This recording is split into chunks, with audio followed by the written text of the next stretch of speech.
Hola, ¿qué tal, doctores? Muy buenas tardes tengan todos ustedes. Pues de nuevo, con un live más, un en vivo nuevo. En esta ocasión tenemos la fortuna de tener como invitada a la doctora Mariana Villarroel, en donde vamos a estar platicando un poquito sobre tumores y quistes en cavidad oral, ¿ok? Esténse atentos porque el tema va a estar súper interesante. Ahí la invitación. Y de igual manera, pues quiero agradecerles a todos por su apoyo en estas en vivos. ¿Y cómo está, doctora? ¿Me escucha? Ya, sí, te escucho. ¿Cómo estás? Buenas noches. Buenas noches, mucho gusto, doctora. Por fin tenemos el placer de conocernos por esta plataforma, muchos años de amistad por Instagram, Así eh, es. y hasta ahorita concretamos esta maravillosa plática. Vamos a platicar, como le comentaba a los espectadores, sobre tumores y quistes en la cavidad oral. Nos Ujú. mandan por ahí saludos desde Argentina. Un saludo, doc, un abrazo, y estén atentos que vamos por ahí a iniciar. Primero que nada, doctora, pues muchas gracias por haber aceptado la invitación y me gustaría pues iniciar conociéndole un poquito más a usted, ¿verdad? Que nos platicara un poquito cómo es que nació ese amor por la patología oral. Ah, caramba. Bueno, primero, Jorge, muchísimas gracias por la invitación. Es un placer, es un honor estar aquí contigo. Estoy súper contenta, así que bueno, muchísimas gracias de verdad. ¿Y cómo nace esto? Bueno, cuando yo estudiaba odontología, yo creo que hay maestros que influyen en uno y que absolutamente los apasionan. Y bueno, y hay cosas que te gustan más y cosas que te gustan menos. Me gustaba muchísimo el microscopio, me gustaba muchísimo la histología, la anatomía patológica, la microbiología, o sea que los tiros iban por ahí. Entonces, bueno, buenos maestros, inspiradores, motivadores y bueno, facilidad para algunas materias me hizo irme por este lado. Esa es la realidad. Excelente, doctora. ¿Cómo es que nace Reportes Villarroel? ¿Cómo es que la motivó a crear su página de Instagram, a subir sus casos maravillosos, por cierto? ¿Cómo es que nace esa iniciativa?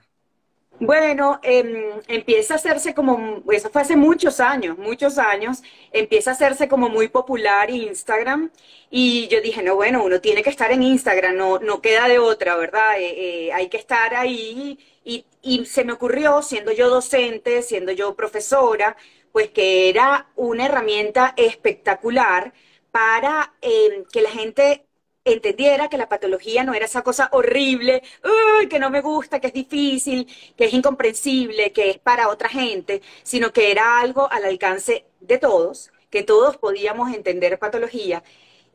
Me di cuenta que era una manera fácil de llegar a la gente joven, a los estudiantes y a cualquiera, no solamente al que estaba en esta área, sino que también a un paciente, pero sobre todo dedicado a la gente de odontología y del área de la salud. Entonces, bueno, nace como eso, empieza muy rudimentario. Si ves mis primeras publicaciones son así como muy, pero siempre con el mismo estilo, con las ganas de enseñar lo que uno hace y tratar de contagiar esta pasión por la patología, ¿no? Claro, excelente. Como lo comenta la doctora, pues muchas gracias por subir sus casos, la verdad son maravillosos. Yo he estado al tanto de su página desde hace mucho tiempo y la verdad que me complace mucho tenerla hoy aquí platicando pues con nosotros, ¿verdad? De igual manera a los espectadores les comento que si tienen alguna duda, pregunta o comentario, con todo gusto nos la hacen saber en la sección de comentarios. Y pues, ¿qué le parece, doctora, si iniciamos con el tema de tumores y quistes en cavidad oral? Así es. Bueno, Jorge y yo decíamos de qué hablamos, de qué conversamos, y por supuesto le preguntamos al público y dijeron, bueno, quistes y tumores odontogénicos. Y la verdad es que a mí me encantan, me encantan. Y lo primero que tenemos que decir es que, bueno, vamos a hablar hoy de los odontogénicos, de esos quistes y tumores que se producen porque hay restos del desarrollo de los dientes que quedan atrapados en el maxilar o la mandíbula y ellos originan, esos tejidos originan ya sea quistes o ya sea neoplasias. Neoplasias que pueden ser benignas o neoplasias que pueden ser malignas. Uno dice, de la formación del diente es capaz de formarse un cáncer. Pues sí, de esos tejidos dentarios, de esos tejidos que forman los dientes, hay posibilidades de formar cáncer. Entonces, esas son las neoplasias malignas odontogénicas que afortunadamente son muy infrecuentes. Entonces, partiendo de eso, ya sabiendo que todos estos quistes y tumores odontogénicos vienen de la formación del diente, tenemos que pensar que siempre hay algo que nos recuerda a esa formación del diente, ya sea epitelial, ya sea mesenquimático, ya sea mixto, ya sea dentina, ya sea esmalte, o ya sea el epitelio que forma el esmalte, etcétera, etcétera. Entonces, hay lesiones que se parecen a la pulpa, hay lesiones que se parecen a la dentina, hay lesiones que se parecen al epitelio que rodea, por ejemplo, o el tejido que le rodea un folículo, o el epitelio que produce el epitelio, el órgano del esmalte, que es epitelio y que produce el esmalte. Entonces, partiendo de eso, la cosa se nos hace más fácil, sobre todo nosotros los odontólogos, porque nadie conoce más. Nadie, los dientes que nosotros, eso es nuestro. Entonces, claro, todas estas patologías derivadas de esos dientes, derivadas de esos tejidos, pues nosotros también las reconocemos como tal. Entonces, bueno, se dividen en dos, ¿verdad? Unos grandes grupos, como ya dijimos, quistes, y otro grupo que son las neoplasias. Vamos a empezar hablando de quistes. Yo quiero recordar, pues, que un quiste es una cavidad que está delineada por epitelio. Y si acabo de decir que todo esto tiene que ser por el diente, entonces epitelio que tiene que ser odontogénico. Tienen que ser restos de epitelio que queden en la formación dentaria, atrapados en nuestro maxilar y mandíbula, ¿no? Y de hecho, algunos quistes quizás no, pero algunos neoplasias pueden hasta derivar de esa mucosa, porque la mucosa potencialmente cuando nosotros tenemos la cavidad primitiva o el estomodeo, es la mucosa la que se mete hacia adentro y hace la etapa de de casquete, campana, etcétera, y se forman los dientes. Entonces, bueno, volviendo a los quistes, el quiste es una cavidad delineada por epitelio, y ese epitelio, perdón, siempre tiene que ser odontogénico, para que se llamen quistes odontogénicos. Entonces después los dividimos, porque nosotros hablamos de quistes y decimos, ok, ¿cuál es la etiología de estos quistes? Cuando los quistes están asociados a inflamación, súper fácil, se llaman inflamatorios. Y cuando esos quistes están relacionados a la formación del diente, se llaman del desarrollo. Entonces tenemos quistes odontogénicos inflamatorios y tenemos quistes odontogénicos del desarrollo. Los inflamatorios son los más comunes. Seguramente tú y todos han tenido al frente un paciente que tiene un quiste periapical, ¿verdad? O un quiste radicular. Claro que sí. Entonces, esos son los más frecuentes. Y nos tenemos que acordar siempre que tiene que haber inflamación. Cuando pensemos en un quiste inflamatorio, pues por supuesto tenemos que buscar esa inflamación. Entonces, en ese grupo vienen dos grandes subgrupos, vamos a decirlo así, que es el quiste radicular, que es por la necrosis de la pulpa, ¿verdad? Se muere la pulpa, se vierten una cantidad de sustancias en el ápice y alrededor de esa raíz del diente, y entonces esas sustancias, bacterias, citocinas y una cantidad de sustancias de la necrosis pulpar inducen a que si hay unas células por ahí epiteliales mal paradas, que se llaman los restos de Malassez, que vienen de la vaina epitelial de Hurwitz, ellas crecen y se forma un quiste alrededor de ese ápice, que no tiene que ser en la puntica, puede ser a un ladito, puede ser de otro ladito. O sea que debe haber una inflamación, ese es el quiste radicular, ¿verdad? A juro. Otras formas de quistes inflamatorios son los quistes que están asociados, por ejemplo, a los terceros molares, que son los quistes paradentales, que en la clasificación se llaman quistes colaterales inflamatorios. Entonces, ¿quién no ha tenido un paciente con un tercer molar semi-incluido con pericoronaritis? Inflamación. Inflamación. Esa inflamación, con un epitelio que esté mal parado por ahí, odontogénico, se forma el quiste alrededor de ese tercer molar y lo llamamos quiste paradental o colateral inflamatorio. Fíjate que siempre hay inflamación por algún lado, ¿verdad? Y otro quiste que también es inflamatorio se llama de la bifurcación mandibular. Eso pasa en los niñitos. Hemos visto niñitos que están erupcionando los molarcitos y hay un proceso inflamatorio. También lo hemos visto todo. Entonces, si hay también, vuelvo otra vez, con un epitelio por ahí mal parado, entonces esa inflamación induce que se forme ese quiste, porque esa inflamación hace que el epitelio se organice y se forme un quiste que llamamos de la bifurcación mandibular. Así que bueno, retomando esos quistes inflamatorios, tenemos el que se asocia a la necrosis pulpar, que es el radicular, el que se asocia al tercer molar o a la bifurcación, que son los colaterales inflamatorios. El del tercer molar se llama paradental porque está al lado del diente paradental, y el de la bifurcación se llama de la bifurcación porque están en la bifurcación mandibular. O sea, más fácil imposible. Se llaman como son, ahí no hay pele. Ah, Entonces, bueno, por ahí vamos por ese lado, por los inflamatorios. No sé si quieres algún comentario de esos inflamatorios o hablamos ya de los del desarrollo. si quiere vamos a pasar a los del desarrollo. No sé si la gente de aquí tenga algún comentario, pregunta, con todo gusto en estos momentos para la doctora Mariana, sino para pasar con los del desarrollo. ¿Ok? Pero todo perfecto hasta el momento.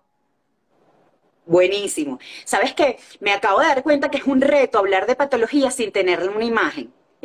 Me acabo de dar cuenta que hablar de eso hay que imaginarlo todo, ¿verdad? Sí, es un reto. Me pusiste es una cosa difícil.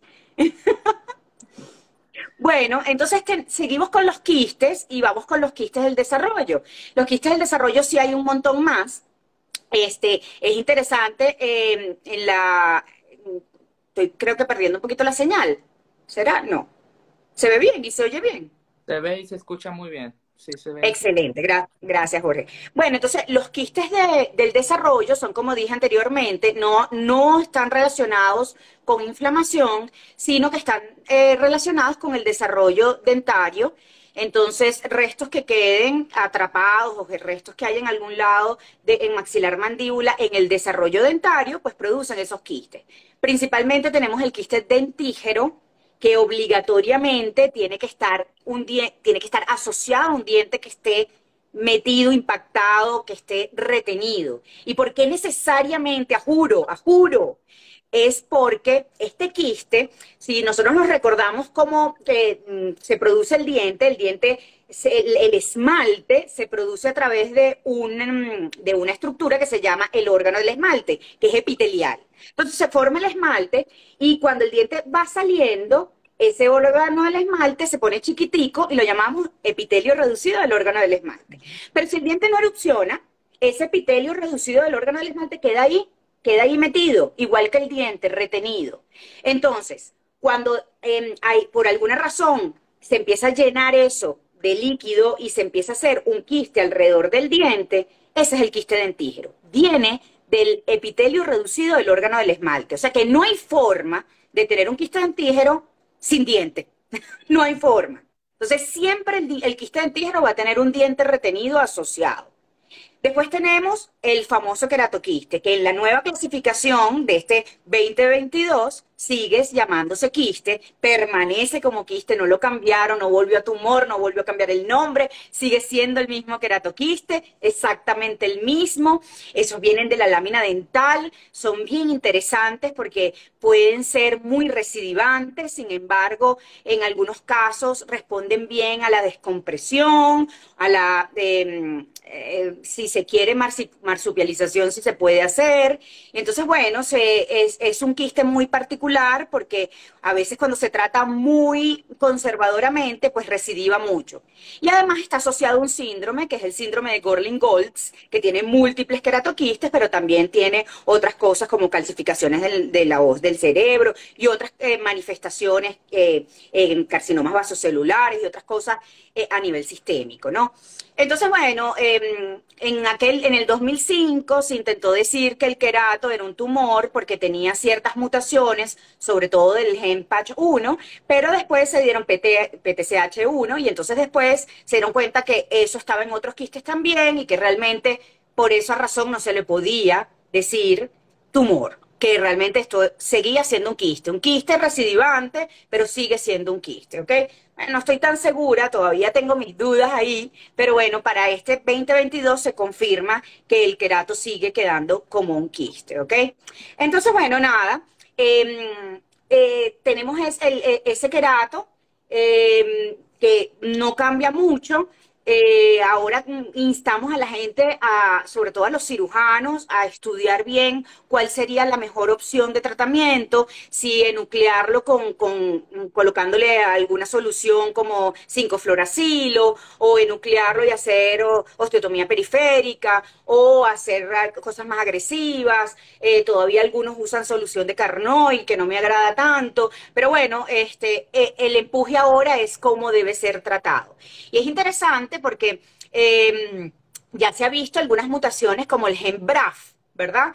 Que se vio en el ameloblastoma. El ameloblastoma tiene un gen que se llama el gen BRAF, que está mutado y se ha visto también en querato. ¿Y cuál es la importancia de esto? Que se puede hacer terapia inmunológica. Si nosotros podemos utilizar anticuerpos contra el gen BRAF, entonces nosotros podríamos hacer terapias no quirúrgicas, no solo con el amelo, sino también pareciera con el querato. Son algunas cositas nuevas que se empiezan a decir, que es bien interesante. De los quistes del desarrollo tenemos otro muy, muy bonito que se llama el quiste odontogénico calcificante, que se calcifica y por eso se llama así, porque tiene calcificaciones.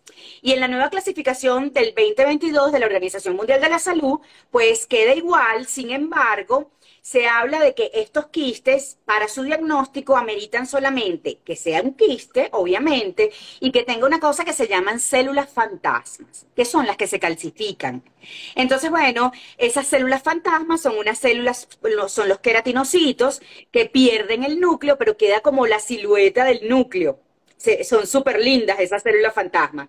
Y entonces esas células fantasmas deben verse para poder llamar a este quiste odontogénico calcificante o quiste de Gorlin. Otra cosa de la nueva clasificación en 2022 es que este quiste de Gorlin o este quiste odontogénico calcificante se asocia muchas veces a odontoma. Entonces ya se considera no como una entidad aparte, ¿sabes? Quiste asociado a odontoma, no. Se considera que ese quiste odontogénico calcificante, una buena parte, un porcentaje pudiera estar asociado a odontoma y no es una cosa del otro mundo y que, bueno, pertenece a ese mismo quiste, ¿ok? Después tenemos en esta misma clasificación el quiste odontogénico ortoqueratinizado, ese no cambia para nada, quiere decir que tiene ortoqueratina, ese antes también era tipo querato, pero lo separaron porque ya sabemos que es otro tipo de quiste, no está asociado al síndrome de Gorlin-Goltz, tiene todo el epitelio ortoqueratinizado. Yo siempre me recuerdo, ortoqueratina no tiene núcleos por la O, siempre, esa es mi regla. Ortoqueratina no tiene núcleos, paraqueratina sí tiene núcleos. Entonces, este quiste no tiene núcleos. En cambio, el querato sí tiene, ¿no? Entonces, por eso se llama ortoqueratinizado, para que se recuerde la gente, orto no tiene núcleos. Esa es la clave, ¿no? Entonces, bueno, nada, este quiste no hay mucho en la literatura, pero hablando con ciertos patólogos amigos, hemos tenido casos de malignización de este quiste, entonces hay que estar mosca en estos quistes ortoqueratinizados. Seguimos con quistes, porque hay un montón, ¿verdad? Entonces, bueno, hay unos más raros, como el quiste odontogénico glandular, que es súper raro. En la nueva clasificación hablan de algunos criterios para su diagnóstico, son criterios histopatológicos, los simplifican, afortunadamente para nosotros los patólogos, y bueno, siempre hay este quiste glandular, siempre hay un temor que esté asociado, pueda convertirse o que sea primo o que sea hermano de un mucoepidermoide, un carcinoma mucoepidermoide, que es malo, maluco, maluquísimo de glándulas salivales. Entonces, bueno, en la clasificación 2017 dijeron no, hay un gen que es el MAM-L2 que se ve en mucoepidermoide, es decir, hay un gen que está mutado en mucoepidermoide, pero resulta que para esta clasificación se dieron cuenta que en el quiste glandular también. Ups. Entonces, puede que estén asociados. Puede que quistes glandulares súper agresivos se puedan convertir, quizás, o sean algo relacionado a ese carcinoma. Entonces, fíjense cómo ya empezamos a hablar de que los quistes tienen posibilidades de transformación maligna. Entonces, es importante no dejar molares en un paciente joven, un paciente de 50 años que quizás para ti no es joven, pero para mí sí.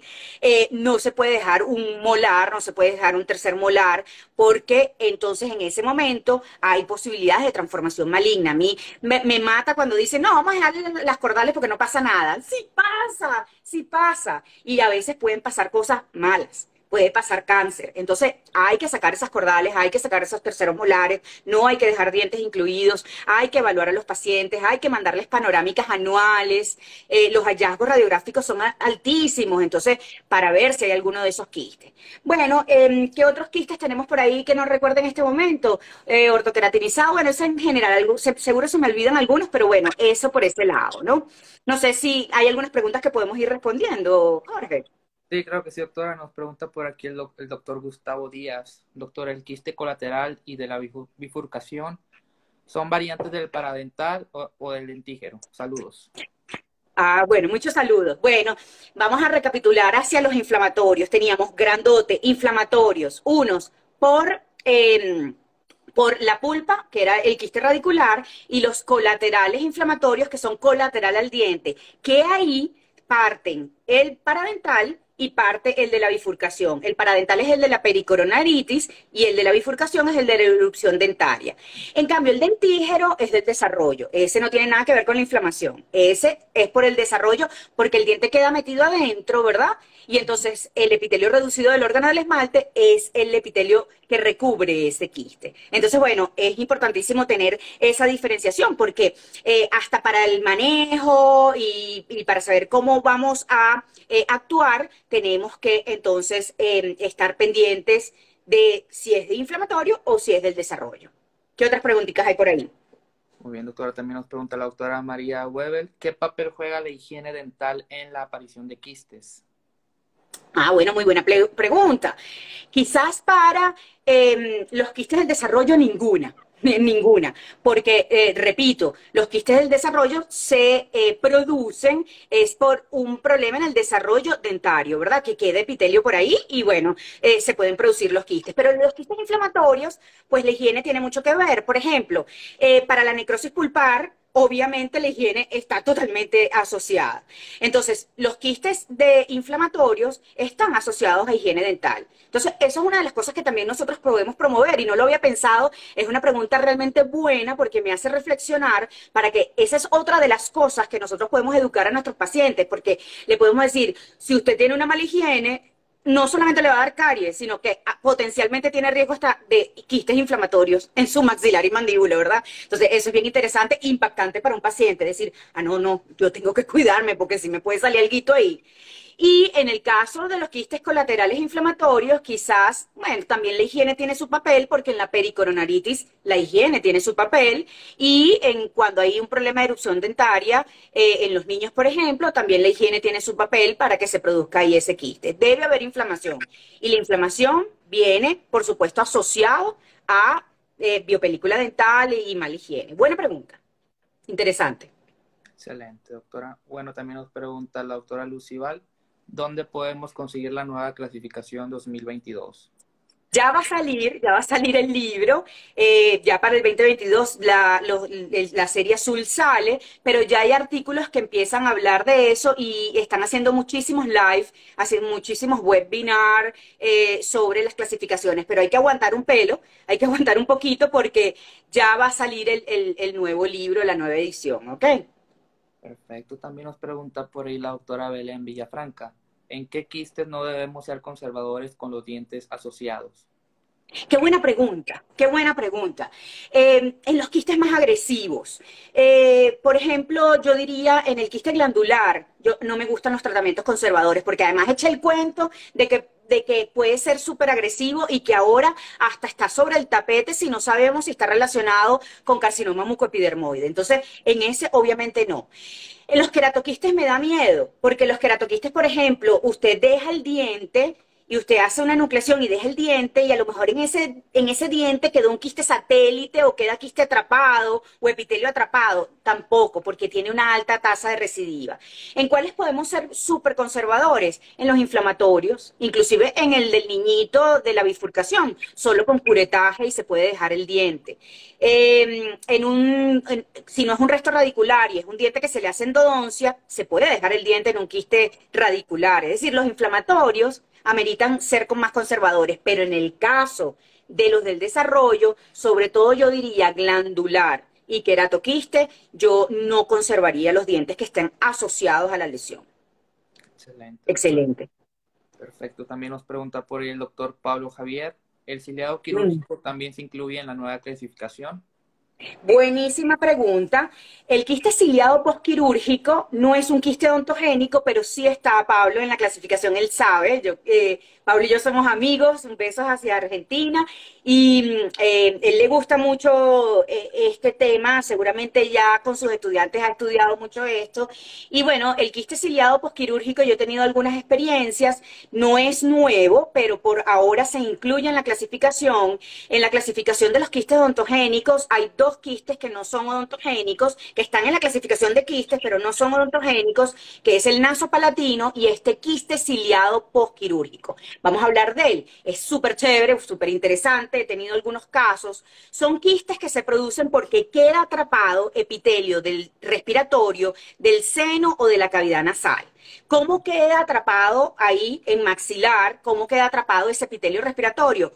Por cirugías. Por ejemplo, levantamientos de seno por colocación de implantes, cirugías ortognáticas, cirugías importantes que se hagan en esta zona y que después de la cicatrización quede atrapado. Entonces, en el tiempo se ha notado que esto no es inmediato, sino que en el tiempo, inclusive hay reportes de 20 años más tarde, que se produce una imagen radiolúcida, bien delimitada, redondeada, unilocular, que cuando uno la saca está revestida por epitelio respiratorio, es decir, epitelio ciliado, pseudoestratificado, perdón, epitelio cilíndrico, pseudoestratificado, ciliado, que tiene los cilios así moviéndose en su superficie.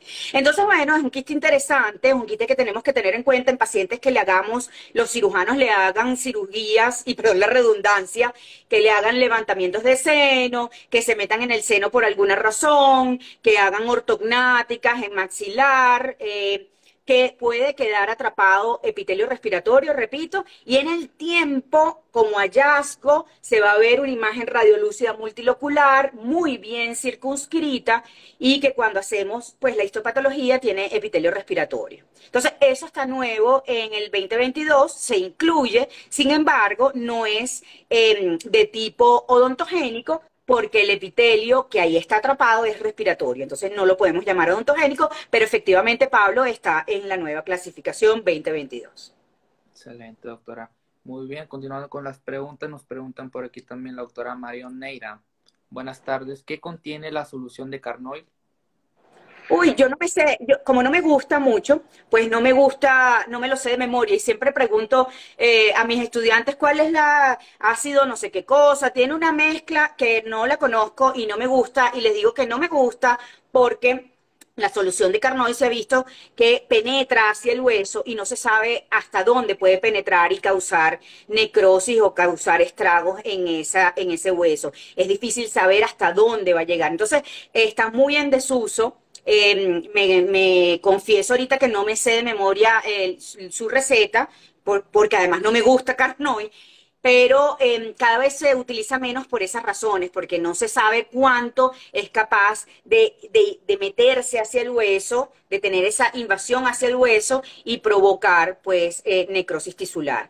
Entonces, bueno, hay otras alternativas, se han hablado de muchísimas cosas, creo que en el tapete ahorita está más el 5-fluoracilo, que se utiliza más en dermatología y en la parte de dermatología oncológica sobre todo, y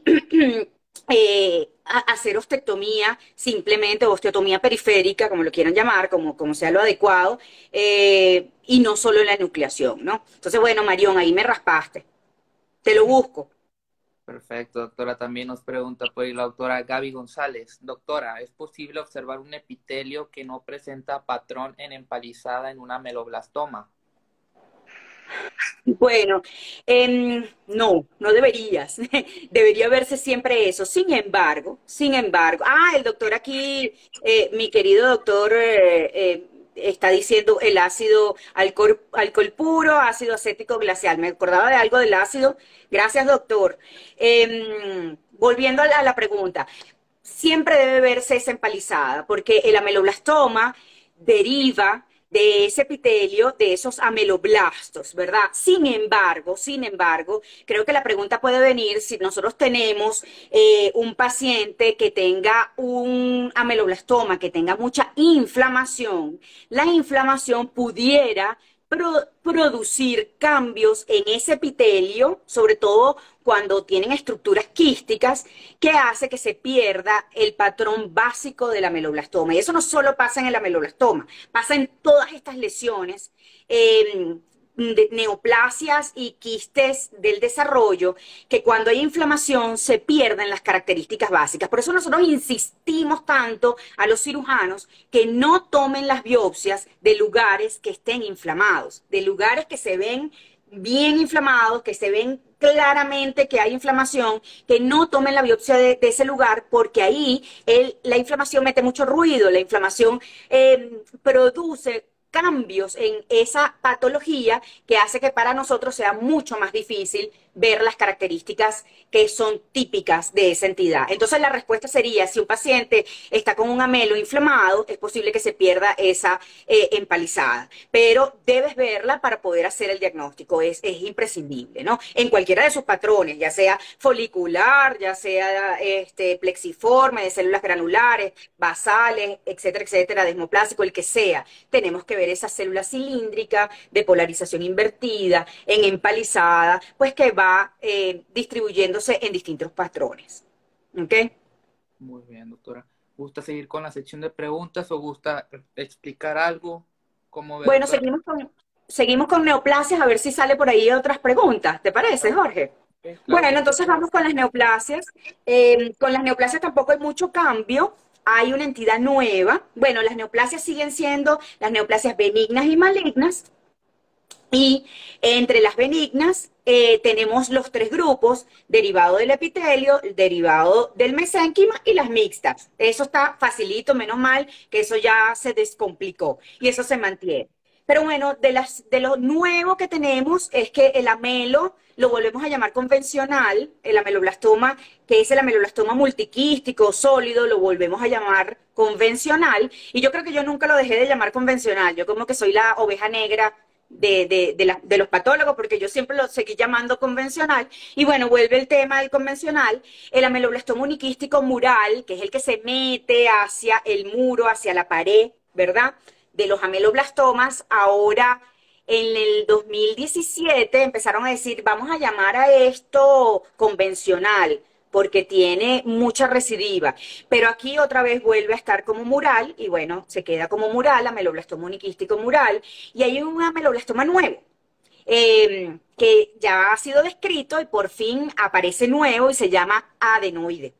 Este ameloblastoma adenoide es bien interesante porque este es un ameloblastoma que forma como unas estructuras que parecen ductos, por eso se llama adenoide, que parecen ductos, que parecen glándulas. Acuérdense que adeno viene de glándula.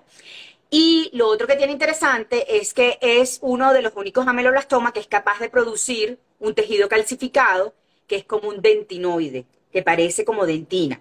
Entonces es bien chévere, se ve la polarización invertida, las células en empalizada, etcétera, etcétera, pero en algunas zonas las células empiezan a formar como ductos de tipo glandular, que me recuerdan a glándulas, y tienen la capacidad de formar dentinoide. Entonces es un nuevo ameloblastoma que tenemos metido dentro de esta clasificación 2022. Pero en general queda todo muy, muy parecido. Tengo por aquí unas chuletas de algunas cositas. Ah, bueno, el tumor de Pinborg viene con una nueva clasificación histológica, que esto es más para nosotros los patólogos, con tres variantes. Una variante de células claras, que ya se reconoce hace mucho tiempo, una variante quística o microquística y una variante que tiene gran cantidad de células de Langerhans. O sea que aquí la cosa se empieza a poner como más difícil, ¿verdad? Pero bueno, en general, recuerden ustedes que en los grupos, ahorita está muy fácil, tenemos 4, 4 y 4. En el primer grupo de la parte epitelial tenemos el ameloblastoma. Los cambios es que ahora vamos a hablar de ameloblastoma convencional, uniquístico y periférico. Y el metastatizante, que es bien chévere. Fíjense que tuve un caso reciente del doctor Ronald Gudiño de un hospital muy importante aquí en Caracas, que el paciente tuvo un ameloblastoma hace muchos años. Le quitaron, le hicieron una resección, pero le dejaron el cóndilo, le dejaron un pedacito de cóndilo, de su cóndilo. Después de muchos años aparece una lesión en la fosa temporal y me mandan las imágenes y yo digo, esto es una metástasis. El ameloblastoma puede causar metástasis a distancia generalmente pulmonar, pero también puede causar ósea. Y yo dije, esto debe ser, seguro, esto debe ser una metástasis. Bueno, resulta que cuando converso con el doctor Ronald Gudiño, el máxilo, me dice, no, Mariana, es que yo conseguí ahí, o sea, esto era claramente que como dejaron el cóndilo, pasó hacia arriba. El ameloblastoma recidivó y recidivó hacia arriba. Y no tenemos una metástasis, tenemos un problema de haber dejado el cóndilo sin suficiente margen y lo que fue una recidiva. Entonces, bueno, eso es bien interesante porque ahí viene el problema de subtratar a los ameloblastomas. El ameloblastoma, a pesar de ser una neoplasia benigna, es una neoplasia agresiva. Es una neoplasia que hay que tratarla verdaderamente acorde para que no sucedan cosas como estas con recidivas que pueden ser en lugares que son difíciles de abordar y con un problema funcional y estético para el paciente, ¿no? Entonces, bueno, por ahí quedan los ameloblastomas, andan preguntando mucho por el ameloblastoma, se llama ameloblastoma adenoide, no se llama glandular, se llama adenoide, no es el mismo que, por ejemplo, el sinonasal, ese lo conseguimos en otra zona y no es el mismo, y es el patrón que tiene, es un patrón muy definido, solamente tiene esas estructuras, vuelvo a repetir, como glandulares con potencialmente formación de adenoide. Entonces, bueno, volvemos al grupo, ese grupo de epiteliales, ya me dispersé, ¿verdad? En ese grupo de ese primer grupo tenemos el ameloblastoma, tenemos el TOA, que es el tumor odontogénico adenomatoide, y en esta nueva clasificación, por lo menos en los artículos, se empieza a hablar de síndromes con tumores odontogénicos adenomatoides múltiples. Se llama además una cosa así muy rara, se llama Schimmelpenning, estos síndromes, este síndrome, pero yo nunca había oído de tumores odontogénicos adenomatoides múltiples y ya se empieza a hablar de eso y por supuesto de mutación RAS en TOA. Nosotros tenemos inclusive reportes con el grupo del doctor Ronel Bologna de Uruguay, en el cual hemos descrito en el tumor odontogénico adenomatoide mutaciones de la familia RAS. Entonces, bueno, eso se mantiene así y ya sale en esta nueva clasificación. Ahí tenemos el tumor odontogénico escamoso en este mismo grupo. Y que me falta alguno por ahí que no recuerdo en este instante, que es PIMBOR, el tumor odontogénico epitelial calcificante. Que el cambio es el que dije, que ahora tiene 3 variantes histológicas. Bueno, en el segundo grupo, que son esos mixtos, tenemos el odontoma, y sigue estando la controversia, el rollito de si el fibroma el fibroma que está asociado con el fibrodontoma meloblástico y el fibrodentinoma meloblástico desaparecieron, no vuelven en esta clasificación y sigue un rollo entre nosotros los patólogos, unas controversias muy grandes, porque se piensa que realmente sí son verdaderas neoplasias y para la clasificación siguen siendo etapas de maduración del odontoma. Entonces, eso ahí no está claro. Pero bueno, y este el odontoma, está un tumor nuevo que ya estaba en la clasificación del 17, que fue descrito por un mexicano grandioso, el doctor Adalberto Mosqueda, y un grupo latinoamericano e iberoamericano, creo que está el doctor Aguirre también ahí, que es el tumor odontogénico primordial, sigue estando en la clasificación. Y en estos mixtos tenemos otros dos que en este momento el rompe, no lo recuerdo, pero me voy a recordar seguro. Y bueno, en el tercero tenemos, en los mixtos, tenemos el mixoma odontogénico y el fibromixoma odontogénico, el fibroma odontogénico. En el mixto tenemos el fibroma ameloblástico. Y en el 2017 es interesante porque el fibroma osificante o cemento osificante vuelve a ingresar en este grupo y se respalda ahorita en esta nueva clasificación que tenemos fibromas osificantes odontogénicos, que lo vamos a llamar cemento osificante porque forman hueso y forman cemento o cementoide, y otro grupo que no es odontogénico, que son los fibromas osificantes samomatoides, que aparecen más en otros lados, más que en mandíbula y trabecular. Entonces, bueno, ahí hay un medio pastel, pero eso fundamentalmente es lo que tenemos en tumores. Y bueno, y los malignos que persisten más o menos igual. No sé si hay preguntas de neoplasias, que son mucho más difíciles, ¿no? Vamos a ver por ahí. La gente que tenga alguna pregunta con toda confianza, háganoslo saber para la doctora. Me preguntaban por ahí si la plática va a quedar guardada. Así es, va a quedar guardada en mi feed, por si en algún momento la quieren volver a ver, pues con todo gusto va a quedar Genial. guardada en mi feed. ¿Ok? Bueno, pues por el momento no hay preguntas, doctora. Ok. Todo perfecto. Chévere.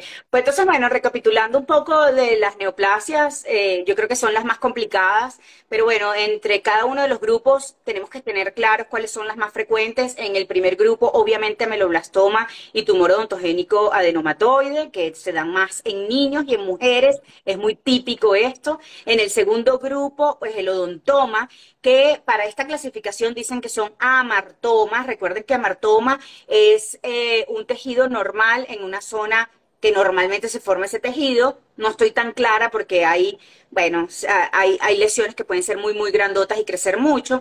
Y en el tercer grupo, pues yo diría que lo más frecuente sería el mixoma y el fibroma cemento osificante. Entonces recuerden que hay tres grupos, dependiendo si es epitelial, mesenquimático o mixto. ¿Ok? Muy bien, tenemos por ahí una pregunta, doctora, del doctor Claro que Rafael sí. Andrade. Nos pregunta la diferencia del fibroma de células gigantes con el BPH. Ay, qué buena pregunta, porque en estos días, por cierto, conversé de eso. El fibroma de células gigantes es una lesión mesenquimática, como su nombre lo dice, el fibroma está formada por fibras y las células gigantes no son más que fibroblastos muy bonitos estrellados que pueden ser binucleados y se consiguen sobre todo en la parte subepitelial. ¿Qué pasa? Que clínicamente a veces el fibroma de células gigantes forma como unas entrantes y salientes que se parecen a las lesiones producidas por el virus papiloma humano.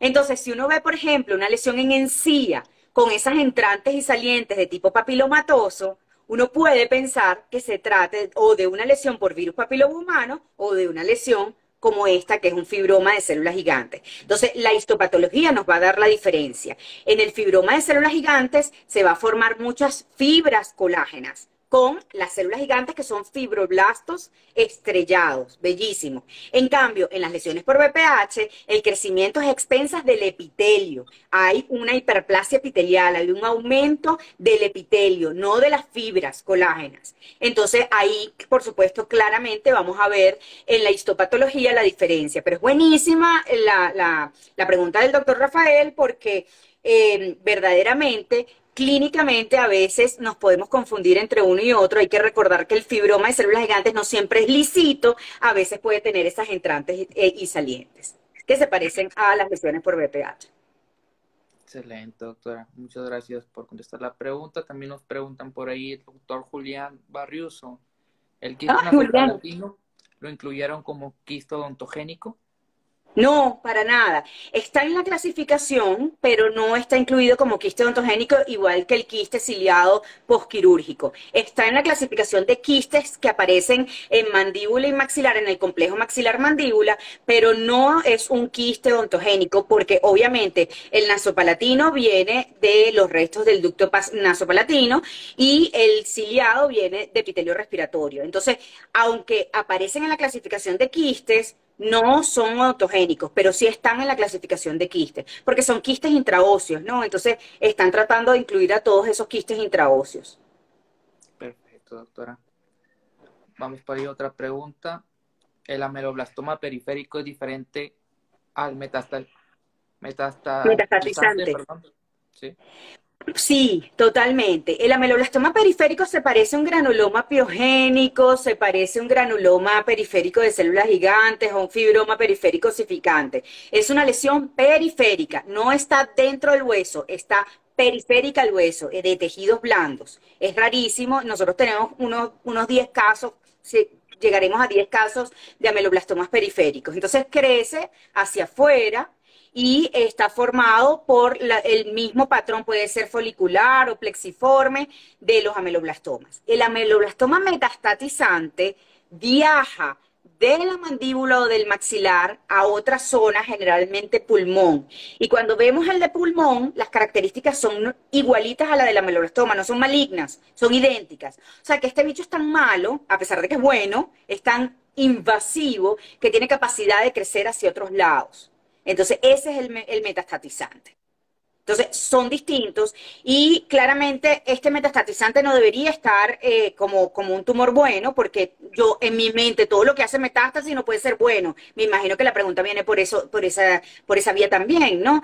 Y en esta clasificación 2022 sigue estando entre las neoplasias benignas porque sus características histológicas son de benignidad. No, no muy de acuerdo, pero bueno, ahí sigue.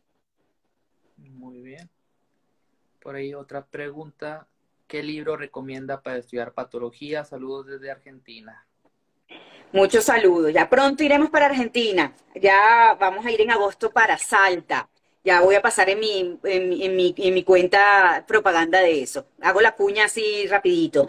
Que para un libro general, una persona que quiere tener algo en general, pues recomiendo el Neville. Creo que es un libro bien completo y que tiene muchas cosas de patología bien comprensibles, bien sucintas, bien apropiadas y bien actualizadas. Entonces, yo creo que ese es un libro que todos tenemos que tener. Un odontólogo tiene que tener un libro de patología siempre, porque trata con humanos, ¿no? A pesar de que se dedique a cualquiera de las áreas de la salud, tiene que tener algo de patología, aunque no sea patólogo, aunque lo vaya a referir, pero siempre tiene que tener un libro de patología y creo que el Neville es un buen libro. Perfecto. Por ahí también nos pregunta el doctor Antonio Acevedo. Papiloma escamoso diseminado en encía adherida. ¿El tratamiento es resectivo siempre? Eliminarlo, eliminar, dependiendo del tamaño que tenga, pues quizás no sea un papiloma escamoso, sino estamos hablando de un, de un condiloma acuminado. A mí me gusta la eliminación quirúrgica convencional. Sin embargo, también uso ácido tricloracético. Eh, Tengo experiencia de de haber usado láser alguna vez. No, en estos momentos casi para eso no lo uso, pero hay alternativas como por ejemplo el ácido tricloracético es una buena alternativa en cavidad bucal y dependiendo del caso, por supuesto, ¿no? Perfecto. Vamos a buscar por ahí si alguien tiene otra pregunta, con todo gusto. Por el momento no hay preguntas, doctora. Vamos a ver. Biopsia realizada, por eso hablo de escamoso, me dice el doctor.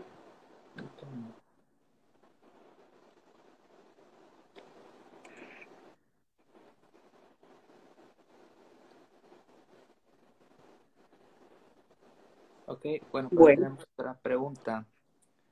Y en una meloblastoma folicular se ven también zonas acantomatosas en menor medida. ¿Qué variante debería elegirse? Buena pregunta. Buena pregunta. Yo intento colocarle el apellido de esos ameloblastomas convencionales a lo que vea mayoritariamente. Sin embargo, cuando veo zonas de acantomatoso, tiendo, a pesar de que no sean muchas, pero si veo zonas de acantomatoso, tiendo a colocarle acantomatoso. ¿Y por qué? Aunque la literatura no ha tenido una gruesa evidencia sobre esto, el tipo acantomatoso sobre el folicular tiene un cambio que es la metaplasia escamosa. Y cuando hay una metaplasia escamosa, me dice a mí que un epitelio que es muy bien diferenciado, como el epitelio odontogénico, se está transformando en un epitelio que produce queratina, que es un epitelio menos diferenciado. Y nosotros hicimos algunos trabajos, tenemos un articulito descrito, publicado con eso, que pudieran ser más agresivos. Entonces, cuando llego a ver islas que tienen metaplasia escamosa, lo llamo acantomatoso a pesar de que tenga zonas foliculares. Es muy buena pregunta. A veces ese es el dilema en patología que te encuentras, bueno, ¿qué hacer? Pero yo pensando en el tratamiento y pensando en lo que va a manejar el cirujano, que bueno, va a ser igual si es folicular o acantomatoso, pero en mí pienso que el acantomatoso es, y tenemos evidencia de que es más agresivo, entonces bueno, si veo algunas islas de acantomatoso lo llamo de esa manera. Quizás esto es muy particular, ¿no? Pero bueno, yo lo hago de esa manera. Y cometo mi error siempre de la misma manera. Excelente, muy bien. Bueno, doctor, no sé si quiera continuar o vamos a esperar por ahí alguna otra pregunta que tengan los espectadores. Bueno, creo que ya más o menos cubrimos todo lo que, muy rápidamente, pero lo que son quistes y neoplasias ontogénicas. Quizás hablar muy cortico de las neoplasias malignas.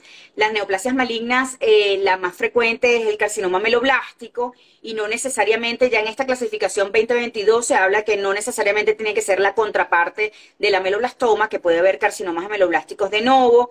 Eh, son lesiones malignas, raras. También tenemos otras lesiones como carcinomas de células, carcinomas ontogénicos de células claras, dentinogénico de células fantasmas. Es decir, hay variantes de carcinomas odontogénicos y hay un carcinoma que se llama carcinoma ontogénico primario, que sigue estando en esta clasificación, en el cual se produce un carcinoma primario pero dentro del hueso y se llama odontogénico porque a diferencia de que es del que está afuera, el que sale hacia afuera, que es el más frecuente, no se produce de la mucosa, sino se produce de epitelio que está dentro de maxilar y mandíbula. Entonces, bueno, nada, ¿qué nos hace sospechar a nosotros de algo malo? Bueno, vean, las lesiones radiolúcidas son peores que las radiopacas. Bueno, a menos que sea un osteosarcoma, pero en general las radiolúcidas siempre son peores que las radiopacas. Otra cosa que hay que tomar en cuenta son los bordes. Cuando vemos esos bordes que no están bien delimitados, sino que están así como eh, eh, muy difusos, que están irregulares, que no nos gusta, que no sabemos exactamente hasta dónde comienza y dónde termina la lesión, bueno, hay que tener miedo.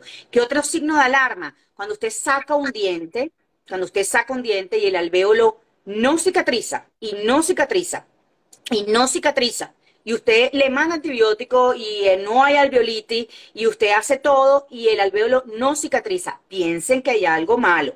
Eso es un signo de alarma. Cuando el paciente te dice, perdí la sensibilidad, no sé por qué, después que me sacaste el diente o por algo que tengo aquí, no tengo sensibilidad, es un signo de alarma. Entonces, esas son características que tenemos que tomar en cuenta para pensar en lesiones malignas y como estamos hablando de neoplasias ontogénicas, pues en maxilar o mandíbula, ¿no? Y me tocó mucho mandíbula porque las lesiones ontogénicas son más frecuentes en mandíbula, más que maxilar. No es que no aparezcan, hay algunas lesiones que aparecen más en maxilar, muy pocas, pero generalmente aparecen más en la mandíbula, ¿ok? Entonces, bueno, y cancelado, ¿no? Sí.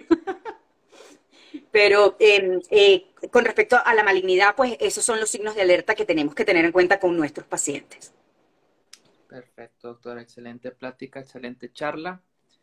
Hay por ahí otra pregunta del doctor Pablo Javier Dorati. Okay, nos pregunta, ¿la variante de la meloblastoma adenoide con dentinoide merece alguna consideración especial de tratamiento o es solo una variante histopatológica que se oficializa en la clasificación 2022? Exactamente. Primero todavía no hay suficientes reportes en la literatura para una toma de decisión quirúrgica distinta, sino que se contempla como una variante histopatológica. Así que hasta el momento no hay ninguna consideración quirúrgica distinta que debamos tener y debemos tratarlo como un ameloblastoma convencional, que merece, por supuesto, un tratamiento no conservador. Excelente, ¿Mm? doctor. Bueno, por ahí comentan que la espera en Argentina con mucho entusiasmo. Si tienen alguna duda, pregunta, comentario, con todo gusto, háganoslo saber. Si no, pues para dar por finalizado este en vivo, como vea la doctora, por ahí si les gustaría algún otro en vivo con la doctora Mariana Villarroel, también háganoslo saber aquí en la sección de comentarios para programarlo. Y pues si ella acepta, con todo gusto Claro. nos ponemos de Y además acuerdo. me lo estás diciendo en público, así que no me puedo negar, ¿verdad? Ese era mi plan. Entonces, si les gustaría a los espectadores algún otro live con la doctora, con gusto háganmelo saber aquí para que ustedes sean testigos y pues con todo gusto finalizamos este live de nueva manera. Muchas gracias por haber aceptado la invitación, doctora Mariana. Un placer tenerla aquí pues en mi página, ¿verdad? Les recuerdo a todos los espectadores que mi página está hecho por y para ustedes, para que se lleven un poquito de información y espero pues les haya gustado mucho este en vivo. Estén al pendiente de la nueva fecha del próximo live y también, ¿por qué no comenten aquí de qué tema les gustaría que platicáramos en una próxima ocasión?